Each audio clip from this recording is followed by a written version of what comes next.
দূর থেকে দেখে মনে হয়েছে এটি কোনো গোয়াল ঘর, তবে কাছে গেলেই দেখা যায় গোলপাতার ছাউনির নিচে চলছে কোমলমতি শিক্ষার্থীদের পাঠদান। গত ৩ বছর ধরে এভাবেই বাগেরহাটের মোড়লগঞ্জের পশ্চিম তেলিগাতি প্রাথমিক বিদ্যালয়ে চলছে শিক্ষার্থীদের ক্লাস। বিদ্যালয়টির শিক্ষকরা জানান, ২০২২ সালে পাকা ভবনটির নিলামে অপসারণের পর শিক্ষকরা নিজেদের পকেটের টাকা দিয়ে ঘরটি নির্মাণ করেন। একই কক্ষে চলে ৩টি ক্লাসের পাঠদান। এতে বিড়ম্বনায় পড়তে হয় শিক্ষকদের। এছাড়া বৃষ্টি হলেই পানিতে তলিয়ে যায় ক্লাস। উপর থেকে ঝরঝর করে পানি পড়ে, আমরা কিভাবে ক্লাস করব? ক্লাসে আমাদের বেঞ্চে পানি পড়ে, তখন আমরা ক্লাস করতে পারি না। রাস্তায় যাবার সময় কত বিদ্যালয় দেখি, কত বড় বড় ভবন দেখি, আমাদেরও ইচ্ছা করে অমন ভবনে পড়াশোনা করতে।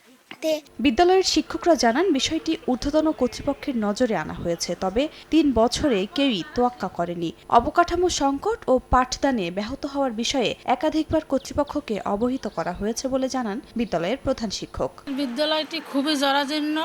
এখানে বৃষ্টি হলে উপর থেকে পানি পড়ে, দুই পাশ থেকে পানি পড়ে এবং ছেলেমেয়েদের নিয়ে আমাদের ক্লাস করতে খুবই অসুবিধা হচ্ছে। আমি যতটুকু রেকর্ড দেখেছি আর কি, এখানে এই ইউনিয়নের মধ্যে স্কুল ফার্স্ট হয়েছে বৃত্তিতে, আর এখন সেই স্কুলে এখন স্টুডেন্ট আসে না, কারণ ভবন না থাকার কারণে কম বেশি শিখন পরিবেশটা বিনষ্ট হচ্ছে। ঝুঁকিপূর্ণ ভবনের তালিকা প্রস্তুত করে শিক্ষা অধিদপ্তরে পাঠানো হয়েছে বলে জানিয়েছেন জেলা প্রাথমিক শিক্ষা কর্মকর্তা। এই প্রস্তাবগুলো ইতিপূর্বে আমরা ঊর্ধ্বতন কর্তৃপক্ষ নিকট প্রেরণ করেছি। তো এগুলো আশা করি যে খুব শীঘ্রই হয়তো পর্যায়ক্রমে এটার অনুমোদন মিলবে। বাগেরহাটে ১,১৬২টি প্রাথমিক বিদ্যালয়ের মধ্যে ১৮৫টি বিদ্যালয়ই এমন ঝুঁকিপূর্ণ। সময় সংবাদ, বাগেরহাট।